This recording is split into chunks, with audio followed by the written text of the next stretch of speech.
Muy bien, hermanos, vamos a entrar a nuestro tema de hoy. Hemos tenido ya, muchas gracias, William. Hemos tenido ya dos temas, ¿verdad? Pero antes de entrar al estudio de la palabra de Dios, voy a pedirles que así como estamos, sentaditas y sentaditos, inclinemos nuestros rostros para pedir la dirección de Dios en oración. Padre eterno bendito, qué maravilloso es venir a tu presencia. Solo ante ti hay plenitud de gozo. En medio de un mundo convulso, en medio de un mundo lleno de problemas, hay una luz de esperanza y de esperanza segura. Y ese es nuestro Señor Jesús. Padre, no queremos saber nada del pensamiento humano. Los seres humanos mienten. Los seres humanos engañan. Ya estamos cansados de engaños. Ya estamos cansados de mentiras. Hoy hemos venido a escuchar tu palabra porque tu palabra es verdad. Porque tú eres fiel y verdadero. Queremos que el Espíritu Santo nos instruya a todos esta noche. Háblanos pues, Padre, en el nombre de Cristo Jesús. Amén. Saben, es interesante porque han habido a lo largo de la historia muchas guerras. La guerra es algo terrible. La guerra deja muerte, las guerras dejan dolor. Las guerras dejan angustia, dejan hogares destruidos, dejan economías destrozadas. Nada bueno puede salir de la guerra. Pero hoy vamos a estar hablando de la que ha sido la guerra más larga de todas. Saben, a lo largo de la historia han habido guerras. Por ejemplo, entre las guerras más largas tenemos la guerra de Flandes. La guerra de Flandes duró 80 años. Fue una guerra muy interesante allá con Holanda. Las guerras púnicas se desarrollaron a lo largo de 82 años, que eran las guerras entre los cartagineses y los romanos. La guerra de los 100 años fue entre Inglaterra y Francia. Duró 116 años. Fue en esa guerra que tomó parte Juana de Arco. Han escuchado hablar de Juana de Arco, ¿verdad?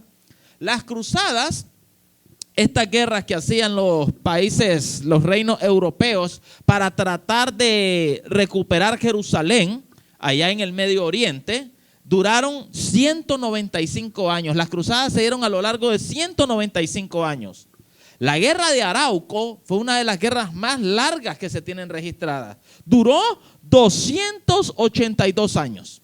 Eran los araucanos, los mapuches, allá en Chile, en el sur de Chile, que lucharon y lucharon hasta que finalmente Chile se independizó. 282 años de guerra para esto. Y una guerra muy interesante, duró 335 años. 335 años. Y esta guerra es muy interesante porque no se hizo un solo disparo.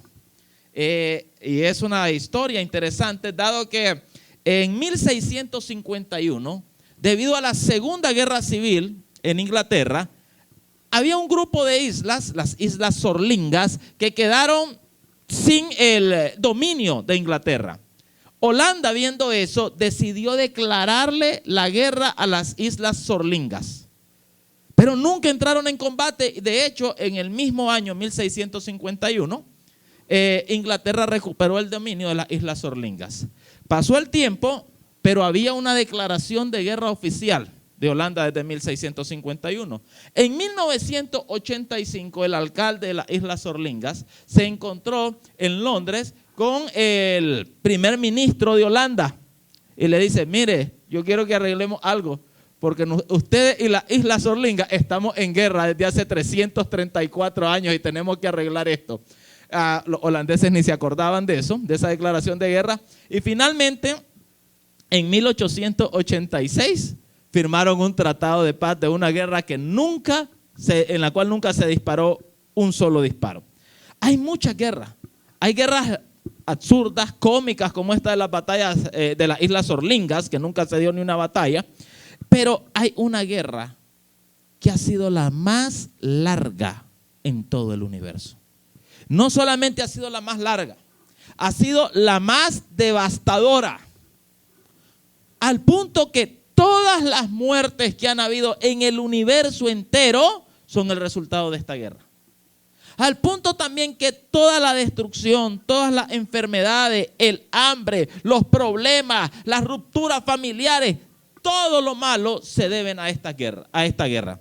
Un día, un profesor de ciencias estaba diciéndole a sus alumnos, ¿Dios existe? ¿Dios es bueno? Si Dios es bueno, entonces si se dice que Dios es bueno, no existe. Y si Dios es todopoderoso y es bueno, ¿por qué hay tantas guerras? ¿Por qué hay tanto sufrimiento? ¿Por qué hay tantos desastres naturales? Y un joven levantó la mano y decidió responderle al profesor. Y le dijo, profesor, ¿el frío existe? Y el profesor le dice, claro que el frío existe. Por eso tenemos que abrigarnos. No, profesor, el frío no existe. Lo que existe es una baja temperatura. Y para nosotros poder determinar la ausencia de calor, hemos inventado el término frío, pero el frío como tal no existe. Lo que nosotros conocemos como frío, le dice, es la ausencia de calor. Luego le dice, ¿la oscuridad existe? Y el profesor le dice, claro que existe, porque tenemos que alumbrarnos por eso, tenemos que ocupar luminarias, por eso en la noche está oscuro. Claro que la oscuridad existe. No, le dice, la oscuridad no existe. Lo que existe es la luz o la ausencia de luz. Y para nosotros poder definir lo que es ausencia de luz, inventamos el término oscuridad. Lo mismo pasa con Dios. Todo lo malo que hay, todo lo malo que existe, no es porque Dios no sea bueno. No es porque Dios no exista. No es porque Dios no sea todopoderoso. Es por la ausencia de Dios en los corazones humanos.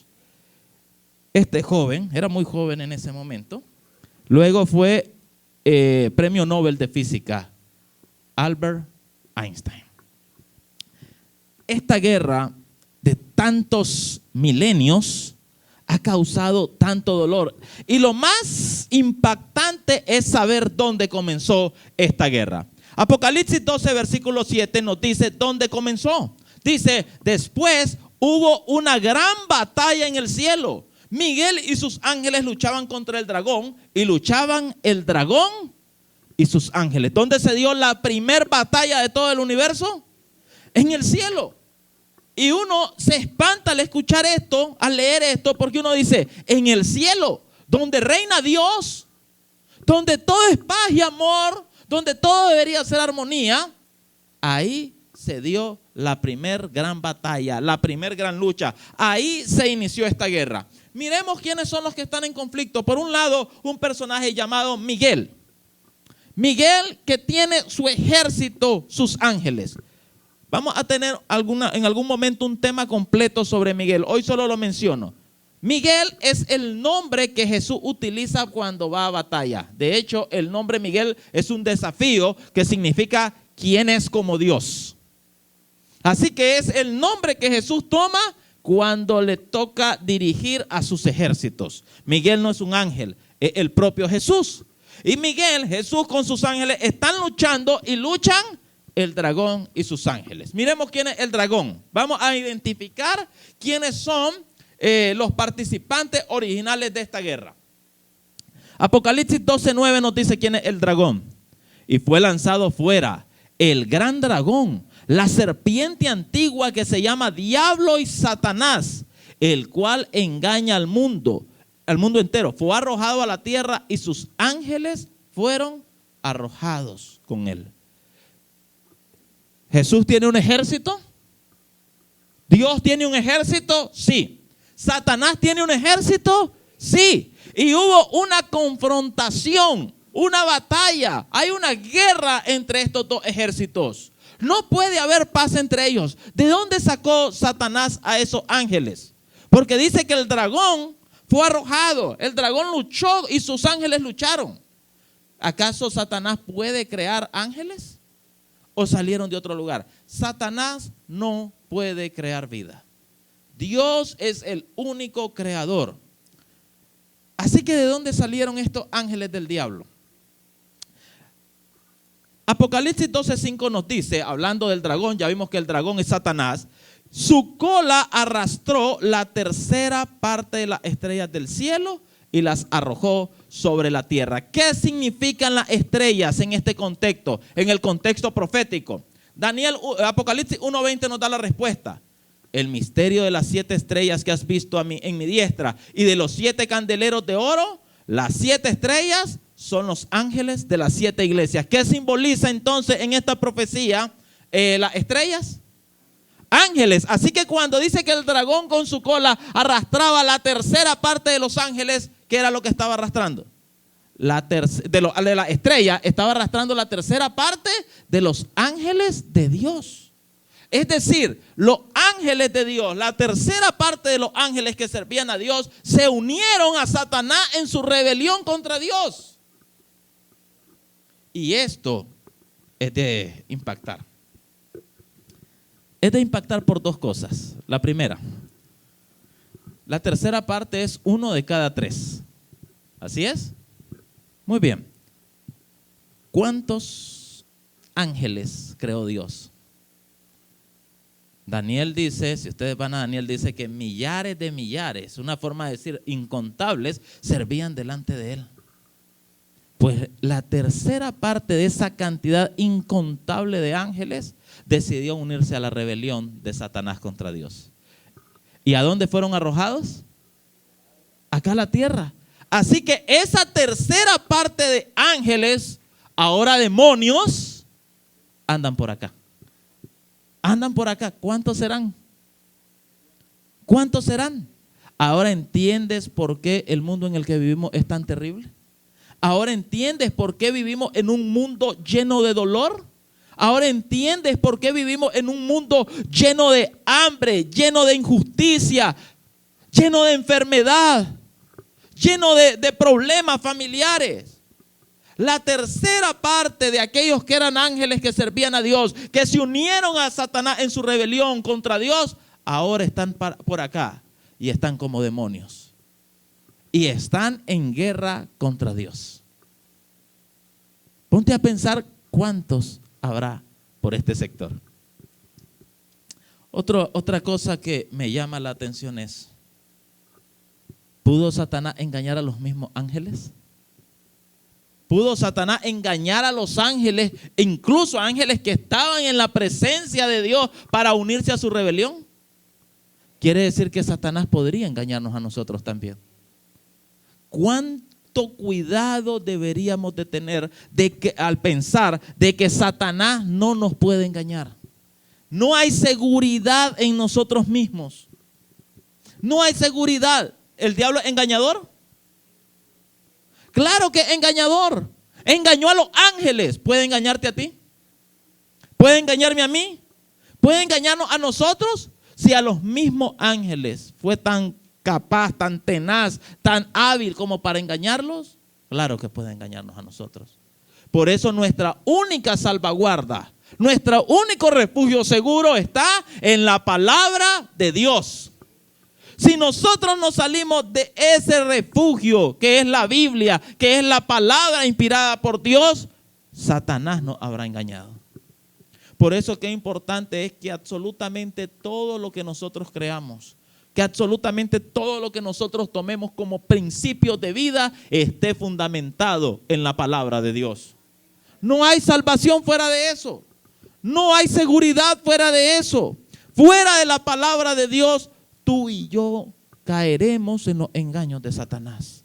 Y cuando te creas firme, cuando creas que tú puedes vencer las artimañas de Satanás, recuerda, 1 de cada 3 ángeles de Dios no pudo con esas artimañas. En el momento en el que decidieron darle oído a Satanás, su seguridad se acabó.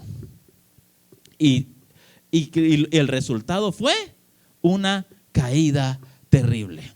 Entonces, ya tenemos identificado entonces quiénes son los elementos, los participantes originales de esta primera gran batalla que se ha extendido a lo largo de milenios. Por un lado tenemos a Jesús como comandante de las fuerzas de Dios. Miguel, ¿quién es como Dios? Tenemos a los ángeles que se mantuvieron firmes. Por el otro lado, tenemos ¿a quién? Al dragón, la serpiente antigua. ¿Cómo se llama? Diablo y Satanás, dice el texto. El engañador y adversario. Y él no está solo. No está solo. 1 de cada 3 ángeles se le unió. Que se mira que esta sería una guerra interesante. Y ustedes dirán, ¿qué tenemos que ver nosotros con esta guerra así? Es una guerra entre Dios y el diablo, entre los ángeles y los demonios. ¿Qué tenemos que ver nosotros?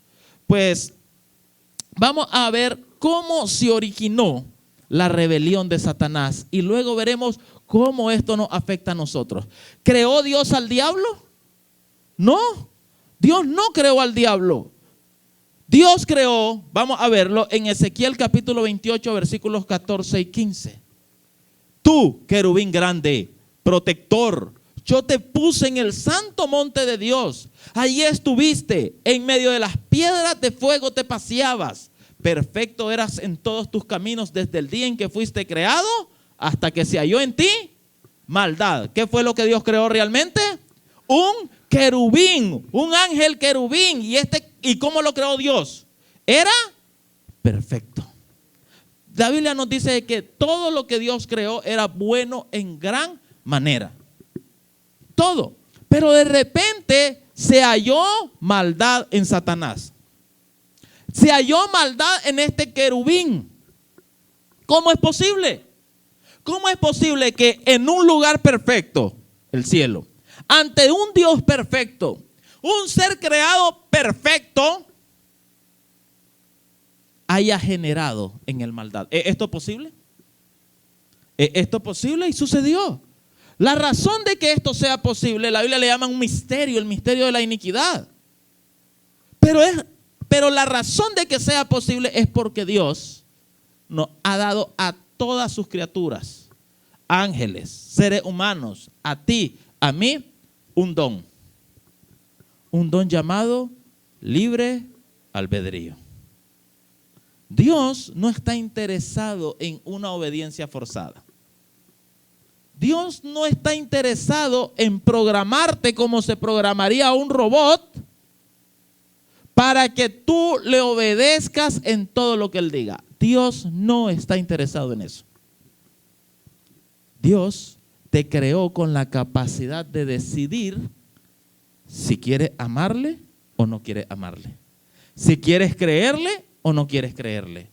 Si quieres obedecerle o no quieres obedecerle.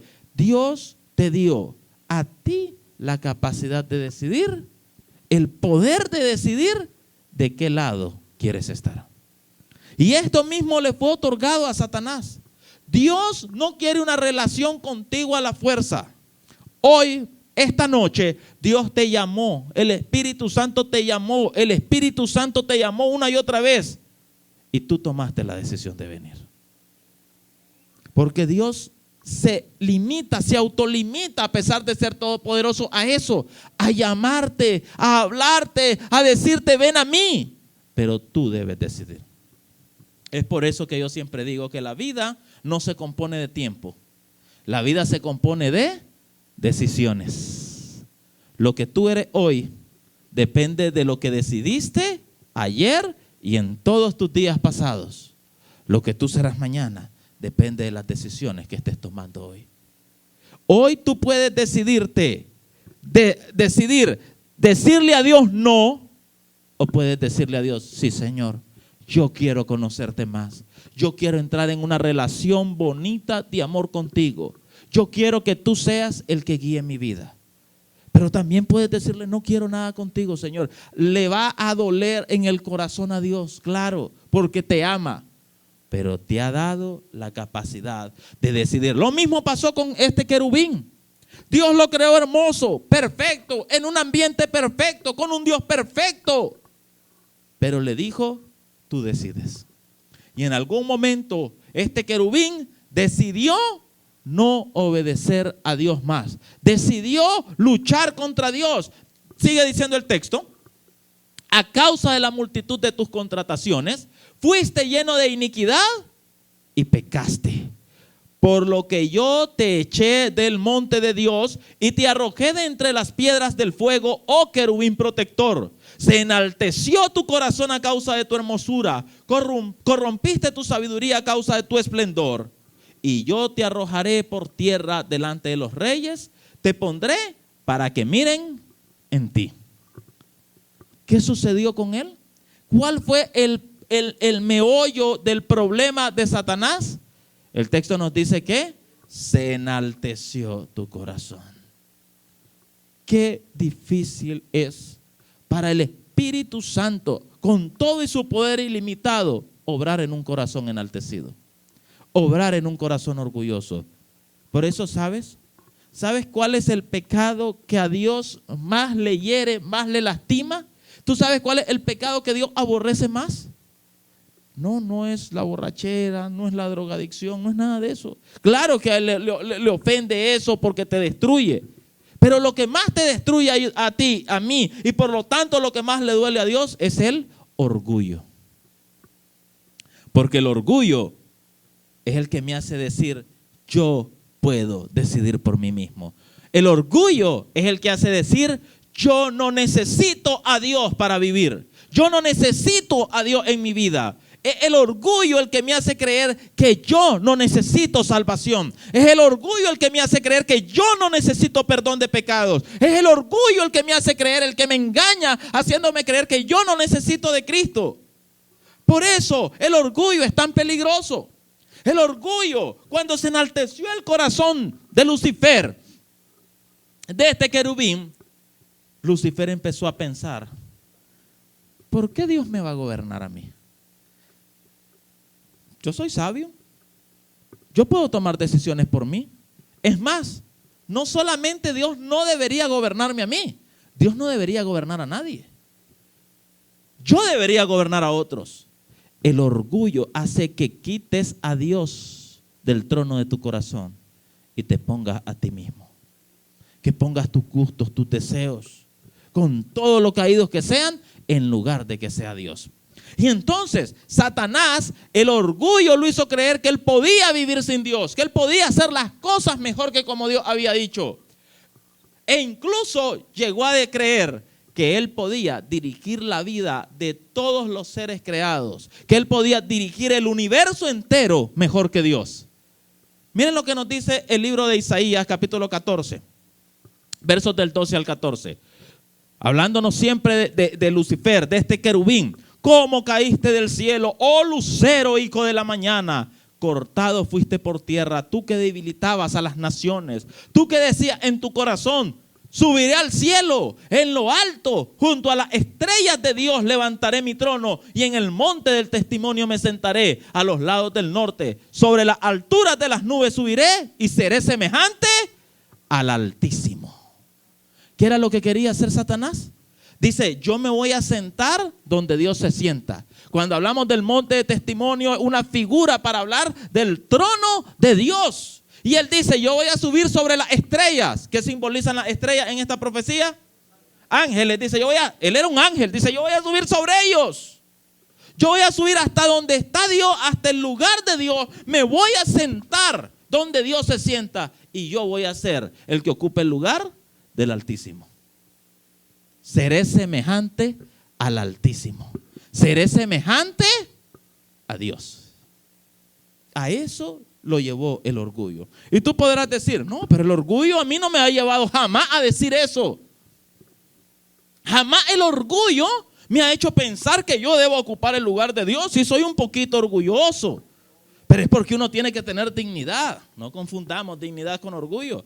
El orgullo te lleva a querer ocupar el lugar de Dios, a querer reinar en lugar de Dios. Y tú dirás, no, jamás he querido yo reinar, sentarme en el trono de Dios. Tus decisiones dicen lo contrario. Cuando Dios te dice, ve por este camino, y tú decides ir por el camino contrario, el orgullo te está llevando a ocupar en tu vida el lugar que le corresponde a Dios. Te está entronizando a ti, a tus deseos, en lugar de Dios. Cuando Dios te dice, no consumas eso, pero lo consumes, el orgullo es el que te está diciendo, yo puedo hacer mejor las cosas que Dios. Cuando Dios te dice, no te dediques a una vida promiscua, dedícate a tu esposa, dedícate a tu esposo solamente. Y tú dices, no, yo soy hombre, yo puedo tener un montón de mujeres. ¿Y cuál es el problema? El orgullo te está haciendo decir que tú sabes mejor que Dios lo que es bueno. Y te hace quitar a Dios del trono de tu corazón. Es el mismo pecado. Satanás pretendió que él podía gobernarse a sí mismo mejor de lo que Dios podía hacerlo. Satanás pensó que él podía gobernar a otros mejor de lo que Dios podía hacerlo. Satanás pensó que él podía gobernar el universo entero mejor de lo que Dios pensó. A eso lo llevó el orgullo. El orgullo es peligroso. El orgullo mata. El orgullo inició la guerra más grande del universo, de la cual se han desprendido todas las otras guerras. Y ahora tú dirás, ¿qué tiene que ver esto conmigo? ¿Qué tengo que ver yo con esa guerra? Que Satanás, así como engañó a los ángeles para que se unieran a su rebelión, él ha engañado a la humanidad para que también nosotros nos sumemos a la rebelión. Veamos lo que pasó. Génesis capítulo 3, verso 1 y luego el 2 y el 3. En Génesis 3, 1 dice: pero la serpiente era astuta, más que todos los animales del campo que el Señor Dios había hecho. ¿Quién era la serpiente? ¿Recuerdan que ya lo habíamos visto en Apocalipsis 12:9? El dragón, la serpiente antigua, que se llama Diablo y Satanás. ¿Por qué se le llama la serpiente antigua? Por este texto. Entonces, la cual dijo a la mujer: ¿con que Dios os ha dicho no comáis de ningún árbol del huerto? ¿Había dicho Dios eso? No. ¿Pero qué hace Satanás? Tergiversa las palabras de Dios. Responde la mujer, versos 2 y 3. Y la mujer respondió a la serpiente: del fruto de los árboles del huerto podemos comer, pero del fruto del árbol que está en medio del huerto, dijo Dios, no comeréis de él, ni le tocaréis, para que no muráis. ¿Qué hace Satanás? Tergiversa las palabras de Dios. Dios había dicho, coman de todos los frutos del árbol, de los árboles del huerto, menos del árbol del conocimiento del bien y del mal. Porque el día que ustedes coman de ese árbol, ciertamente morirán. Y entonces viene la mujer, y la mujer le replica a Satanás y le dice lo que Dios había dicho. Y aquí tenemos que aprender una lección importante. Nunca te pongas a dialogar con el diablo. ¿Qué va a agarrar? ¿Lo va a convencer? No. Nunca te ponga a discutir con el diablo. No te ponga a dialogar con él, no te ponga a razonar con él. Él tergiversa las palabras de Dios, tuerce las palabras de Dios. Y entonces cuando la mujer le dice, no, Dios sí nos dijo que podemos comer, pero hay de un árbol que no podemos comer, el que está en medio del jardín. Porque si comemos de ese árbol, si desobedecemos a Dios, si pecamos, vamos a morir. ¿Cuál fue la respuesta de la serpiente, de Satanás? Versículos 4 y 5. Entonces la serpiente dijo a la mujer, no moriréis, sino que Dios sabe que el día que comáis de él serán abiertos vuestros ojos y seréis como Dios, sabiendo el bien y el mal. ¿Por qué este árbol se llamaba el árbol del conocimiento del bien y del mal? ¿Tenía acaso algún poder especial este árbol? No, el árbol no tenía ningún poder especial. Pero el hecho de que Dios haya dicho no comas de ese árbol del conocimiento del bien y del mal es porque el único que puede determinar lo que está bien y lo que está mal es Dios. El ser humano, desde que cometió este error, ha pretendido saber lo que está bien y lo que está mal. Y ese fue el engaño de la serpiente. Le dice, tú vas a poder conocer el bien y el mal. Tú vas a poder decidir, discernir, decidir lo que está bien y lo que está mal. Ya no es Dios quien va a determinar qué está bien. Ya no es Dios quien va a determinar lo que está mal. Ahora vas a poder hacerlo tú. Ahora tú vas a decidir si algo es bueno o algo es malo. Ya no necesitas depender de lo que Dios dice. Ya no necesitas depender de las escrituras, de la palabra de Dios. Ya no necesitas depender de Dios para determinar. Vas a ser tan sabio que vas a poder tú encauzar tu vida hacia lo que tú consideres que está bien.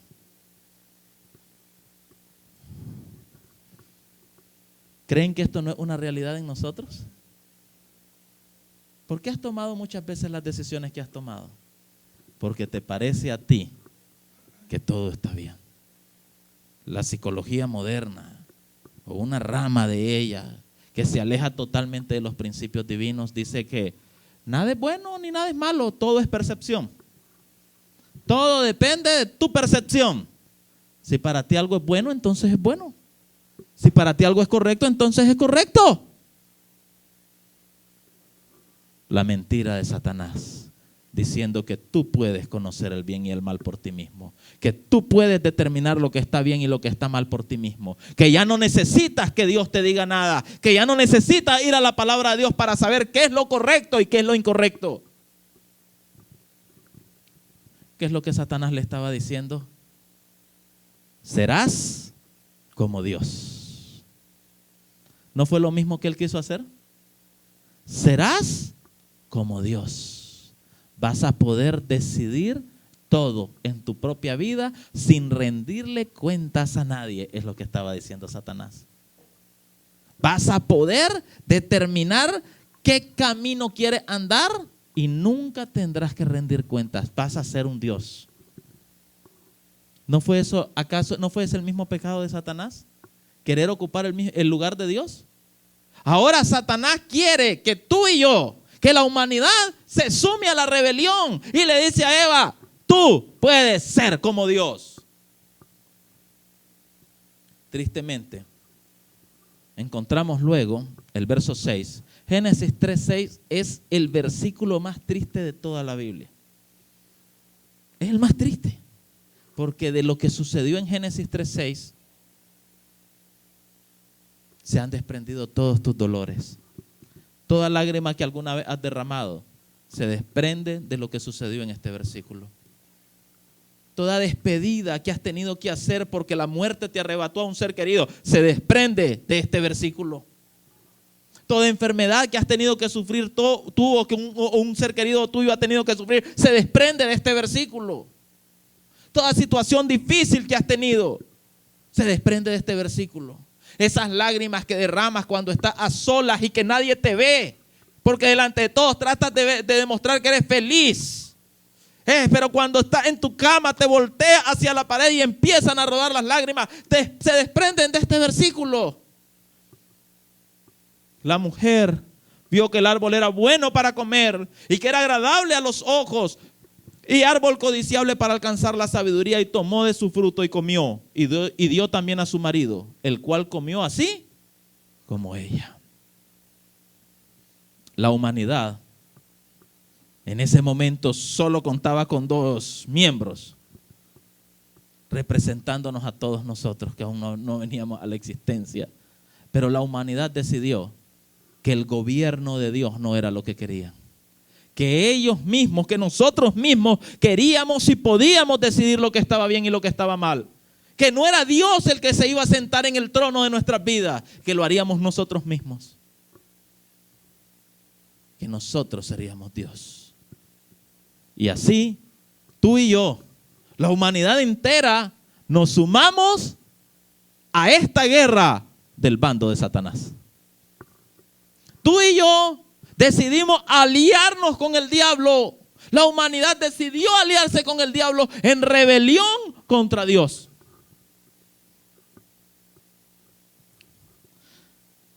¿Qué pasaría si un enemigo, hay dos potencias en conflicto, y una potencia menor, porque eso seríamos nosotros, la humanidad en todo esto, se aliara ante uno de los otros? ¿Qué haría el otro? ¿Qué haría el otro? ¿Nos atacaría? Si tú tienes un conflicto con alguien y alguien se alía contra ese enemigo tuyo, ¿lo atacarías? Alabado sea Dios que Él no es como nosotros. Nos sumamos a la rebelión contra Dios.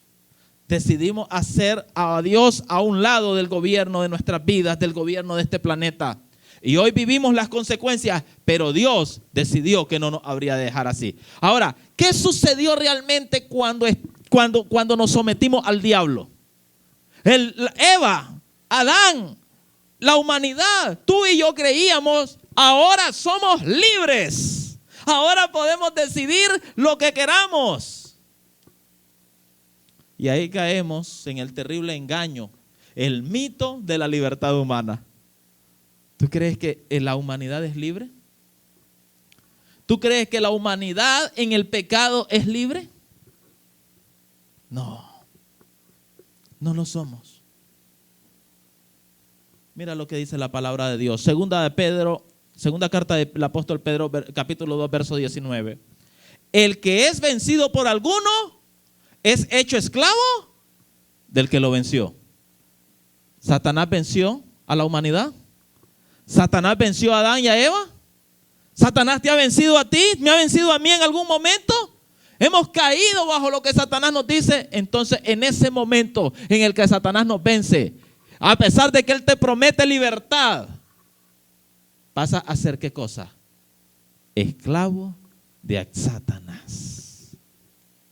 Por eso es que el pecado se te vuelve tan difícil dejarlo. Por eso es que te cuesta tanto dejar un vicio. Por eso es que la promiscuidad ha tomado tu vida, la pornografía, los malos pensamientos, la ira, las malas palabras, el odio. Porque te has vuelto esclavo de Satanás. No eres libre. ¿Crees que eres libre para beber lo que quieras, para consumir las drogas que quieras? No, no es que estás siendo libre. Es que Satanás te tiene esclavo de esos vicios. ¿Crees que eres libre para andar con una y con otra? No, no es que estás demostrando tu libertad. Es que Satanás te tiene esclavo de la promiscuidad. ¿Crees que eres libre para ver en tu celular, en tu tablet, en tu televisor, lo que quieras? Y tú dices, es que es lo que yo quiero ver. No, es que eres esclavo de Satanás.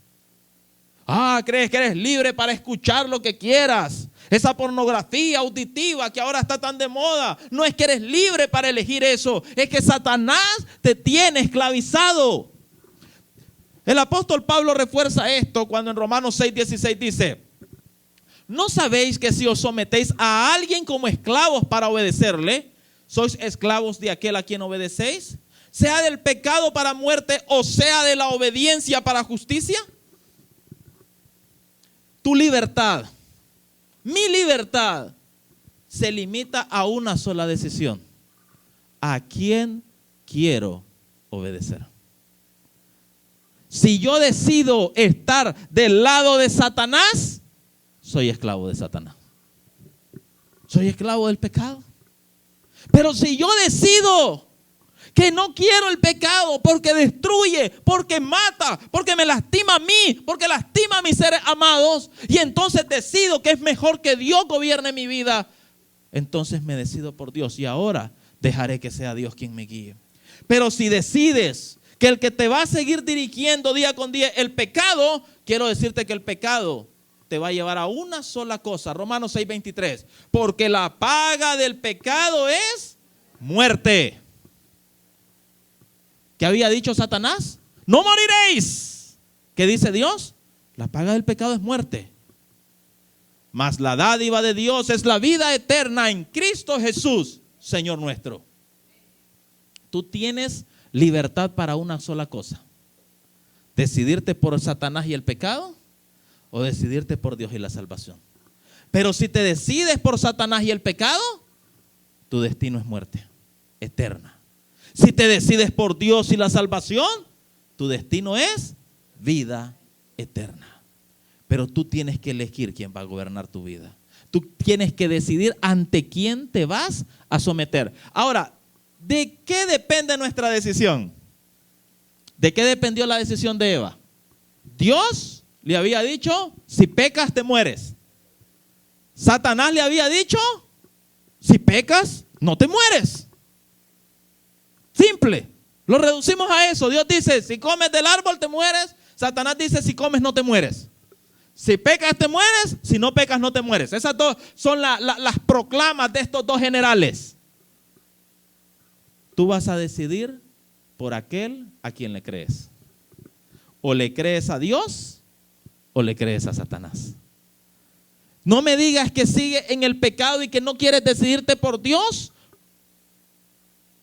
por una cuestión propia. Es porque le estás creyendo la mentira a Satanás. Tienes que decidir a quién le vas a creer. Ahora, vas a decidir dependiendo de a quién amas.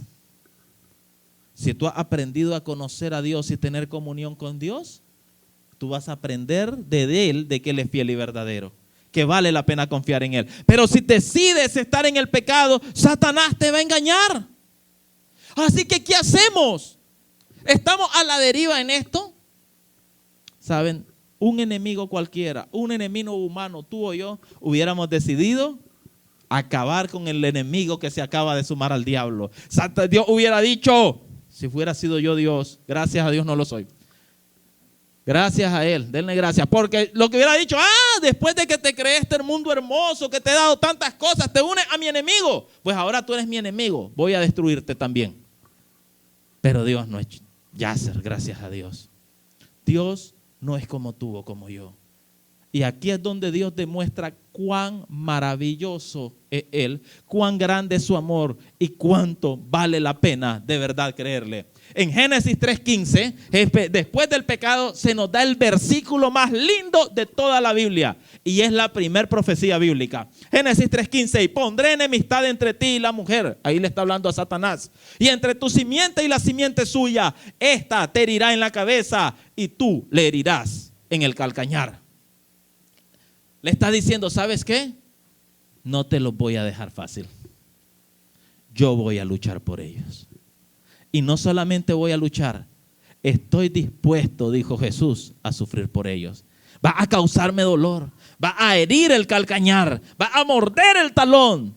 Pero yo voy a proveerle a todos ellos que han engañado una vía de escape para que puedan regresar a mí. No me importa cuánto me ofendan. No me importa que se hayan aliado contigo para rechazarme. Yo voy a luchar por ellos. Y entonces esta lucha, esta guerra tomó otras dimensiones. Porque es la guerra para rescatarte a ti, para rescatarme a mí de la muerte y el pecado. Es la guerra que Jesús está haciendo para salvarte de las garras de Satanás. Por eso dice en 2 Corintios 5:19 que Dios, ¿qué estaba haciendo? Estaba en Cristo reconciliando consigo al mundo. Estaba en Cristo reconciliando consigo a María. Estaba en Cristo reconciliando consigo a Lenín. Estaba en Cristo reconciliando consigo a Carla. Estaba en Cristo reconciliando contigo a Rosario. Estaba en Cristo reconciliando consigo a cada uno de nosotros. Estaba abriendo la puerta de la reconciliación después de nuestra rebelión. Y entonces se nos ofrece esta salida. Pero gracias a Dios, dice Romanos 6, 17 y 18, que aunque erais, ¿qué éramos? Esclavos del pecado, habéis obedecido de corazón a aquella forma de doctrina. ¿Cuál es esa forma de doctrina? La doctrina es importante para Dios. No caigamos en el error de creer que no es importante. ¿Cuál es la doctrina de la que está hablando Pablo? La doctrina en la cual Dios a través de Cristo te perdona, pero también te transforma y te rescata del pecado. Habéis obedecido de corazón a aquella forma de doctrina a la cual fuisteis entregados. ¿Y qué hace? Ahora, ¿qué hizo Jesús? Cuando te acerca a Jesús, cuando te entrega a Jesús, ¿qué hace Él? Y libertados del pecado, vinisteis a ser siervos de la justicia. En este momento, cualquier ser humano cuando está lejos de Cristo, cuando no le ha aceptado como Salvador, cuando no ha aceptado que Él debe regir su vida, sigue como esclavo del pecado. Pero cuando alguien viene a Cristo, cuando tú le entregas tu corazón a Cristo con todos tus problemas, con todas tus caídas, con tu mal carácter, con tus malas palabras, con tus debilidades, con todo eso y vienes a Él, Él te liberta del pecado. Pero no vas a encontrar libertad sin Cristo Jesús. No vas a encontrar libertad por ti mismo. No esperes a decir, primero voy a abandonar esto para venir a Cristo. No vas a poder porque eres esclavo. Necesitas que Cristo Jesús te libere. ¿Y sabes qué? Él tiene el poder para hacerlo. Él ha prometido poner enemistad entre ti y Satanás si tú vienes a Él. Si tú vienes a Jesús hoy, dejas de ser parte del ejército de Satanás para convertirte en parte de las huestes de Cristo Jesús. Dejas la rebelión para entrar en la reconciliación con el cielo. Deja el pecado para entrar en el maravilloso mundo de la salvación. Dejas la esclavitud para entrar en la libertad. Dejas la muerte para entrar en la vida. Pero tú tienes que decidir. ¿A qué grupo quieres pertenecer? ¿Quieres seguir en las filas de Satanás? ¿Quieres seguir en las filas del pecado? ¿Quieres seguir en ese ejército de muerte, en esa rebelión sin sentido contra Dios?